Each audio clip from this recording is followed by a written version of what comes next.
सुप्रभात महाराष्ट्र. नमस्कार, मी प्रज्ञा पोवळे. बुलेटिनमध्ये आपल्या सगळ्यांचं स्वागत. बुलेटिनची सुरुवात करूया एका महत्त्वाच्या राजकीय बातमीला. बेस्ट पतपेढी निकालानंतर भाजपनं आता ठाकरेंच्या शिवसेनेला डिवचलंय. दादरच्या सेनाभवन परिसरात भाजपनं जोरदार बॅनरबाजी केली आहे. ठाकरे ब्रँड कोमात, स्वदेशी देवाभाऊ जोमात असा बॅनरवरती मजकूर आहे.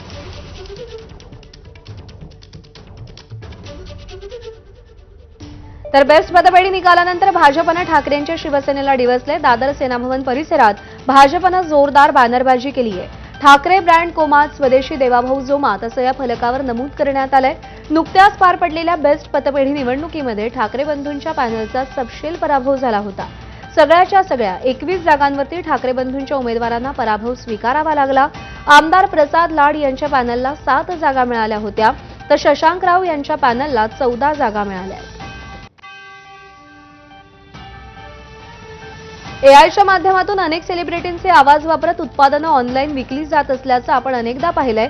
मात्र आता असा प्रकार खुद्द मुख्यमंत्र्यांच्या बाबतीत घडलाय. मुख्यमंत्री फडणवीस यांनीच या संदर्भात माहिती दिली आहे. एका डॉक्टरविषयी आपण माहिती देत असल्याचं आणि त्यांचीच औषधं घ्या असं आवाहन करणारा व्हिडिओ आपल्या पाहण्यात आला असं फडणवीसांनी म्हटलंय. तो व्हिडिओ पूर्णपणे चुकीचा होता. मात्र सध्या एआयच्या काळात हेच सर्वात मोठं आव्हान आहे असं फडणवीसांनी म्हटलंय. People get a phone call, it's somebody's image, it's somebody's voice, but the image is created by AI, the voice is created by AI, and then the usual ask for PIN, and the amount is withdrawn.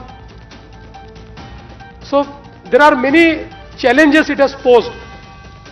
I would like to tell you one thing, that other day on social media I encountered my own video. It was like normal video where I was giving a speech, but the speech was different. The voice was mine, and I was telling such and such doctor has developed such and such medicine and I have already used it and you also use it. उपमुख्यमंत्री अजित पवार वर्ध्यात दाखल झालेत. सेवाग्रामच्या महात्मा गांधी आश्रमात भेट दिल्यावर ते वर्धा जिल्हाधिकारी कार्यालयामध्ये आढावा बैठक घेणार आहेत. त्यानंतर त्यांची पत्रकार परिषद होणार आहे. त्यानंतर हिंगणघाट इथे शरद पवारांच्या राष्ट्रवादीचे नेते आणि माजी आमदार राजू तिमांडे हे अजित पवारांच्या राष्ट्रवादीत पक्षप्रवेश करतायत. शरद पवार यांच्यासाठी हा मोठा धक्का मानला जातोय. दुपारी 2 वाजता कृषी उत्पन्न बाजार समिती इमारतीचं लोकार्पण असणार आहे. अजित पवार वर्ध्यात नियोजित वेळेच्या अर्धा तास आधीच दाखल झालेत.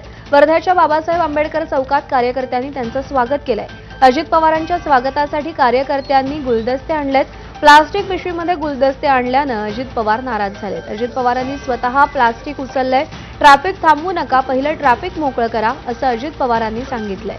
अजित पवार जिल्हाधिकारी कार्यालयामध्ये दाखल झाले.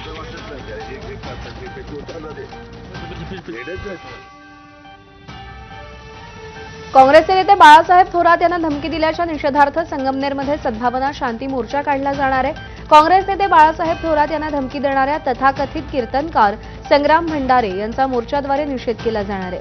संगमनेरमध्ये अशांतता निर्माण करणाऱ्या जातीयवादी शक्तींविरोधात 9 वाजता हा मोर्चा निघेल अशी माहिती काँग्रेस तालुकाध्यक्ष अजय फटांगरे यांनी दिली आहे. काँग्रेस आणि संबंधित संघटना हा मोर्चा काढणार आहेत. बाळासाहेब थोरातांना इशारा देताना भंडारे यांनी नथुराम गोडसे व्हावं लागेल असा इशारा दिला होता. बातमी लाडकी बहीण योजनेसंदर्भातली. राज्यातील जिल्हा परिषदेच्या 1183 महिला कर्मचाऱ्यांवर कारवाई होणार आहे. जिल्हा परिषदेमध्ये काम करणाऱ्या 1183 महिला कर्मचाऱ्यांनी लाडकी बहीण योजनेचा लाभ घेतल्याचं समोर आलंय. या कर्मचाऱ्यांवर कारवाई करण्यासाठी सर्व जिल्हा परिषदेच्या सीईओंना आदेश देण्यात आले. या कर्मचाऱ्यांवर महाराष्ट्र नागरी सेवा नियमांतर्गत कारवाई होणार आहे. मुंबई उच्च न्यायालयानं भाजप आमदार तमिल सेल्वन यांना दिलासा दिलाय. काँग्रेसचे पराभूत उमेदवार गणेश कुमार यादव यांची याचिका रद्द करण्यात आली आहे. कॅप्टन तमिल सेल्वन भाजपचे सायन कोळीवाड्याचे आमदार आहेत.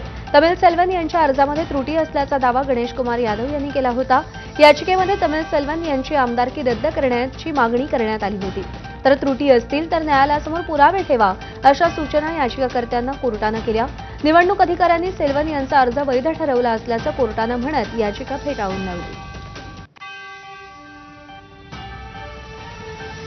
राज्यातील बहुतांश भागामध्ये जोरदार पावसाच्या सरी कोसळत आहेत. कोकण, विदर्भ आणि मराठवाड्यामध्ये मुसळधार पावसानं थैमान घातलंय. काही ठिकाणी नद्यांना पूर आलाय तर अनेकांच्या घरांमध्ये पाणी शिरल्यानं जनजीवनही विस्कळीत झालंय. मुसळधार पावसामुळे अनेक धरणांमधून मोठ्या प्रमाणात विसर्गही सुरू आहे. उजनी आणि मीर धरणामधून सोडण्यात आलेल्या पाण्यामुळे पंढरपूर शहरामध्ये पूरपरिस्थिती निर्माण होण्यास सुरुवात झाली आहे. चंद्रभागा नदीनंही इशारा पातळी ओलांडली आहे. शहरातील 100 कुटुंबांचं प्रशासनानं स्थलांतर केलंय. नदीकाठाजवळील अंबिका वसाहत, व्यास नारायण वसाहत आणि इतर परिसरामध्ये पाणी शिरण्यास सुरुवात झाली आहे. त्यामुळे खबरदारी म्हणून प्रशासनानं इथल्या नागरिकांना सुरक्षित स्थळी हलवलंय. पंढरपूर तालुक्यातील 42 नदीकाठच्या गावांनाही प्रशासनानं सतर्कतेचा इशारा दिलाय. शेकडो हेक्टरवरची पिकं सध्या पाण्याखाली गेलेली आहेत. उजनी आणि वीर धरणातून सोडलेल्या पाण्यामुळं चंद्रभागेने आज इशारा पातळी ओलांडलेली आहे. चंद्रभागेची पंढरपूर शहरातील इशारा पातळी 443 मीटर आहे. मात्र सध्या चंद्रभागा विस्ताराने अशी वाहताना दिसते. 443.18 मीटर एवढी आता पाणी पातळी झालेली आहे. 1,65,000 ते 1,70,000 क्युसेकने चंद्रभागेचं पाणी येत आहे. आणि हे सर्व पाहता सध्या तरी पंढरपुरात महापुराचा धोका अजूनही वाढत चाललेला आहे. मात्र पुणे आणि सातारा जिल्ह्यातला पाऊस जर नाही थांबला तर मात्र पंढरपूरला हा जो धोका आहे हा अजून वाढणार आहे. आणि जशी जशी पाण्याची पातळी वाढेल तशी तसा धोका वाढेल तशी तशी इथली लोकांना सुरक्षित स्थळी हलविण्यात येणार आहे. कॅमेरामन सचिन जाडेसह सुनील दिवाण, एबीपी माझा. तर संभाव्य पूरपरिस्थिती हाताळण्यासाठी सांगली महापालिकेनं आपली वॉर रूम ऍक्टिव्ह केली आहे. या वॉर रूम मधून पूर भागातील क्षेत्रावरती सीसीटीव्हीच्या माध्यमातून वॉच ठेवला जाणार आहे. वॉर रूम सुरू केल्यानं पूरपट्ट्यातील नागरिकांचं निवारा केंद्रात स्थलांतर करण्यात आलंय. सांगली महापालिकेची मंगलधाम इथे अत्याधुनिक वॉर रूम आहे. या वॉर रूममधून सांगली आणि मिरजेतील नदीघाट आणि पूरप्रवण क्षेत्रावर सीसीटीव्हीच्या माध्यमातून लक्ष ठेवलं जात आहे. आतापर्यंत महापालिकेनं 500हून अधिक नागरिकांचं स्थलांतर केलं असून 50 जनावरांचं सुद्धा स्थलांतर करण्यात आलंय.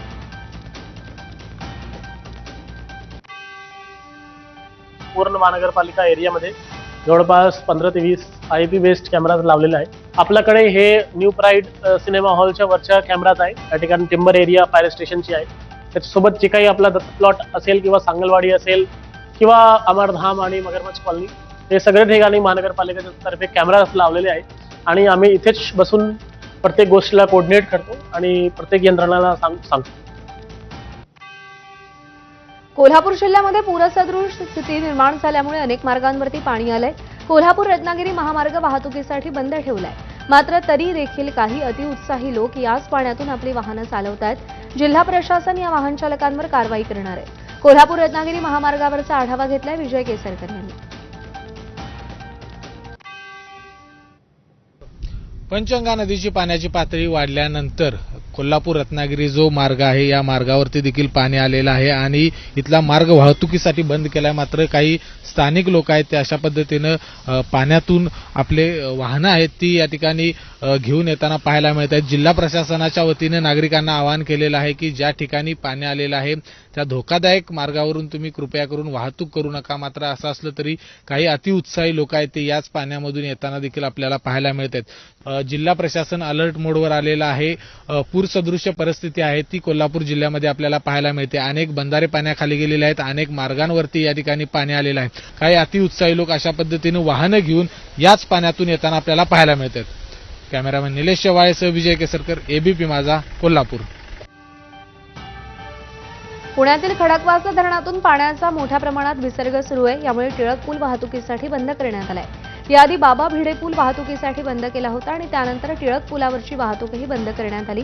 टिळक पुलाला पाणी लागल्यानं प्रशासनानं ही खबरदारी घेतली आहे. हा पूल महापालिका ते शनिवार वाडा हा रस्ता जोडते. जायकवाडी धरणाचे दरवाजे आज सकाळी उघडण्यात आले. जायकवाडीचे दरवाजे उघडण्याची ही यंदाची दुसरी वेळ आहे. काही दिवसांपूर्वी 18 दरवाजे अर्ध्या फुटानं उघडण्यात आले होते. मध्यंतरी आवक कमी झाल्यानं दरवाजे बंद केले होते. मात्र नाशिक, अहिल्यानगर जिल्ह्यातून जायकवाडीत पाण्याची आवक वाढली. त्यामुळे पुन्हा 18 दरवाजे अर्ध्या फुटानं उघडण्यात आलेत. शिवाय 9,432 क्युसेकनं विसर्ग सुरू आहे. भंडाऱ्यातील गोसेखुर्द धरणाच्या पाणलोट क्षेत्रामध्ये अतिवृष्टी झाल्यानं वैनगंगा नदीपात्रात मोठ्या प्रमाणात पाणी आलं. परिणामी गोसेखुर्द धरणाचा जलसाठा नियंत्रित ठेवण्यासाठी धरण प्रशासनानं सकाळपासून धरणाचे सगळे 33 दरवाजे उघडले. 2 दरवाजे 1 मीटरनं तर 31 दरवाजे अर्धा मीटरनं सुरू करण्यात आलेत. सध्या धरणातून 1,41,859 क्युसेकनं पाण्याचा विसर्ग करण्यात येतोय. काल संध्याकाळी विसर्ग कमी केला होता. आज दिवसभर प्रवाहित पावसाच्या पाण्यात वाढ झाल्यास धरणातून करण्यात येणाऱ्या विसर्गामध्ये वाढ केली जाणार आहे. त्यामुळे नदीकाठावरच्या नागरिकांना सतर्क राहण्याच्या सूचना दिलेल्या आहेत. नांदेड जिल्ह्यात पावसानं धुमाकूळ घातलाय. या पावसामुळे नांदेडमधल्या नदी नाल्यांना पूर आलाय. हदगाव तालुक्यातील पैनगंगा नदीला पूर आलाय आणि त्यामुळे बाभळी या गावाला पुराच्या पाण्यानं वेढा घातलाय. बाभळी गावातील 3 गर्भवतींना प्रशासनानं बोटीद्वारे पुराच्या पाण्यातून बाहेर काढलं. या महिलांना प्रसूतीपूर्व वेदना होत होत्या, मात्र पुराच्या पाण्यामुळे त्यांना बाहेर निघण्यास अडचणी येत होत्या. त्यानंतर हदगाव इथून बोट मागवून या गर्भवतींना बाहेर काढलं आणि हदगावच्या शासकीय रुग्णालयात दाखल केलं. या महिलांची प्रकृती ठीक असल्याची माहिती डॉक्टरांनी दिली आहे. मुसळधार पावसानं विश्रांती घेतली असली तरी वसई पूर्वेकडील वसंतनगरी आणि एव्हरशाईन सिटी परिसरातल्या अनेक सोसायट्यांमध्ये अजूनही पाणी साचलेलं आहे. त्यामुळे रहिवाशांना प्रचंड त्रास सहन करावा लागतोय. वसंतनगरी सेक्टर 2 मधील Meru society, Kailas society, Rajnikant society यांसारख्या सोसायट्यांमध्ये पाण्याचा निचरा न झाल्यामुळे नागरिकांचं दैनंदिन जीवन विस्कळीत झालंय. अनेक ठिकाणी पाणी अजूनही घरामध्ये आणि परिसरात साचलं असून काही भागात तर विजेचा पुरवठा खंडित झाल्यामुळे नागरिक अंधारात दिवस काढतात. मैं 2 दिन से बाहर रह रहा हूँ और अपने सूत्रे में रहने का जगह नहीं है. रूम के अंदर पूरा पानी भरा हुआ है और बहुत सारे सांप आ रहे हैं रूम के अंदर और रहने के लिए बहुत मुश्किल है. पानी भरकर निकलने का नाम ही नहीं है. इसके लिए कुछ उपाय करना पड़ेगा. पूरा अगर आप देखोगे वसंत नगरी और नेवरसाइन में पानी भरा हुआ है. बाकी जगह पे शायद पानी कम हो गया है, तो प्रशासन को इसके लिए कुछ सोचना पड़ेगा वसंत नगरी को लेके. अदरवाइज आगे अगर 2-3 दिन अगर बारिश रहेगा तो डेफिनेटली फर्स्ट फ्लोर भी डूब जाएगा. मागच्या काही दिवसांपासून संपूर्ण राज्यात मुसळधार पाऊस कोसळत होता. गेल्या 4 दिवसांच्या तुलनेत बुधवारी काही भागात पावसाचा जोर कमी झाला. दरम्यान संपूर्ण राज्यात आजपासून पावसाचा जोर ओसरणार असल्याची माहिती हवामान विभागाने दिलेली आहे. काही भागात अधूनमधून हलक्या सरी ते मुसळधार पाऊस पडेल असा अंदाज व्यक्त करण्यात आलाय. पावसाच्या साचलेल्या पाण्यामुळे लेप्टोस्पायरोसिस या जीवघेण्या संसर्गजन्य आजाराचा धोका वाढण्याची शक्यता आहे. त्यामुळे पावसात साचलेल्या पाण्यातून चालताना विशेष काळजी घेणं गरजेचं आहे. शरीरावर विशेषतः पायावर जर कोणतीही जखम असल्यास या आजाराचा संसर्ग होण्याचा धोका अधिक असतो. तीव्र डोकेदुखी, स्नायूदुखी, थंडी वाजणं, उलटी आणि कावीळ अशी लेप्टोची लक्षणं आहेत अशी माहिती डॉक्टरांनी दिली आहे. लेप्टोस्पायरोसिस हा आजार जनरली जेव्हा जास्त पाऊस होतो, पाऊस साचून असतो त्यावेळेस आपल्याला आढळून आलेला आजार आहे. इन्फेक्शन जे होतं, जे रोडंट्स आहेत, जे उंदीर आहेत, त्यांचे मलमूत्र आहे, तिथून तो इन्फेक्शन स्प्रेड होत असतं आणि पाण्यामध्ये ते मिक्स झाल्यामुळे जर एखादा मनुष्य आहे आणि मनुष्याला जर जखम झालेली असेल, तो जर त्या पाण्यामध्ये इन्फेक्टेड पाण्यामध्ये गेला तर लेप्टोस्पायरोसिस आजार होतो. संपूर्ण पर्युषण पर्वामध्ये कत्तलखाने बंद करण्यासाठी जैन समाजानं मुंबई उच्च न्यायालयामध्ये याचिका दाखल केली. पर्युषण काळात केवळ 2 दिवस कत्तलखाने बंद ठेवण्याच्या आदेशाला जैन समाजानं आक्षेप घेतलाय. मुंबईमध्ये 24 ऑगस्ट आणि 27 ऑगस्टला कत्तलखाने बंद ठेवण्याचे आदेश आहेत. मात्र मुघल सम्राट अकबराला सुद्धा कत्तलखाने बंद करण्याबद्दल पटवणं सोपं आहे. मात्र राज्य सरकार आणि मुंबई पालिकेला हे पटवणं अवघड असल्याचा टोला जैन समाजाच्या वकिलांनी कोर्टात लगावला. दरम्यान संपूर्ण 10 दिवस कत्तलखाने बंद करण्याची मागणी कोणत्या अधिकारात किंवा कायद्यात बसते असा सवाल हायकोर्टानं याचिकाकर्त्यांना केला. तसंच पालिकेला आपली बाजू मांडण्यासाठी 2 आठवड्यांचा कालावधी देण्यात आला.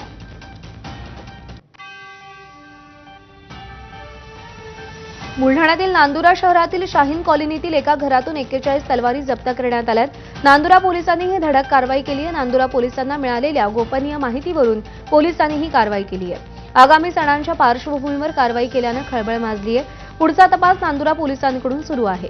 घरात कशा तलवारी आल्या याचा शोध पोलीस घेत आहेत.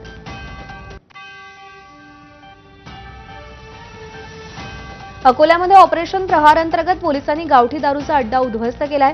अकोल्यातल्या बार्शी टाकळी हद्दीतील ग्राम कोथळी ठिकाणी हा गावठी दारू अड्डा सुरू होता. या प्रकरणी अजय भीमराव वरठेवरती कारवाई करण्यात आलेली आहे. त्याच्याकडून दारू बनवण्याचं साहित्य तसंच गावठी दारू जप्त करण्यात आली. जप्त केलेली दारू नष्ट केली आहे. अकोला पोलिसांच्या स्थानिक गुन्हे शाखेनं ही कारवाई केली आहे. मोकाट कुत्र्यांवर नियंत्रण मिळवण्यासाठी कायदेशीर तरतुदी आणि आवश्यक आदेश असताना मोकाट कुत्र्यांचा हैदोस सुरू आहे. त्यामुळे जबाबदार अधिकाऱ्यांवर कारवाई का करू नये असा सवाल मुंबई उच्च न्यायालयाच्या खंडपीठानं केलाय. या संदर्भात पालिका आयुक्त आणि पोलीस आयुक्तांना 9 सप्टेंबरपर्यंत प्रतिज्ञापत्र सादर करण्याचे आदेश दिलेत. सध्या नागपूर शहरामध्ये मोकाट कुत्र्यांचा हैदोस सुरू असून मोकाट कुत्र्यानं चावा घेतलेल्या घटना रोज कुठे ना कुठे घडतायत. एक महत्वाची अपडेट. बाळासाहेबांनी करप्शन क्वीन म्हणून उल्लेख केला. त्यांना मॅडम सोनिया म्हणताना लाज वाटली की नाही असा सवाल केलाय भाजपच्या नवनाथ बन यांनी. संजय राऊतांवर ट्विट करत त्यांनी टीका केलेली आहे. हिम्मत असेल तर आजच्या पत्रकार परिषदेत या 3 प्रश्नांची उत्तरं द्यावीत असं ट्विट नवनाथ बन यांनी केलेलं आहे.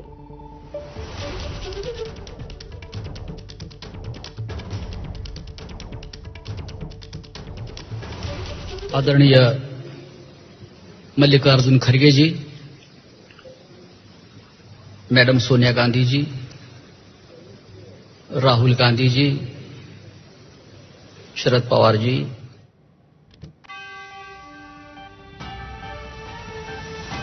मुसळधार पावसामुळे मुंबईकरांना झोडपलं असताना आता पावसानं आजारांचाही ताप वाढवलेला आहे. यामध्ये डेंग्यूच्या रुग्णांची संख्या 404 झाली असून मलेरियाचे 674 रुग्ण आढळलेत. ही रुग्णसंख्या वाढतच असून पालिका रुग्णालयांच्या ओपीडीमध्ये येणाऱ्या रुग्णांची संख्या 35% वाढली आहे. या रुग्णांमध्ये निम्मी संख्या लहान मुलांची असल्यानं मुंबईचं टेन्शन वाढलंय. मुंबईत सुरू असलेल्या पावसामुळे साचलेल्या पाण्यात डासांची पैदास वाढतीये. पावसाचं पाणी साचून राहत असल्यानं दूषित पाण्यामुळे गॅस्ट्रो, टायफॉइड, कॉलेरा, जॉन्डिस असे आजार होत आहेत.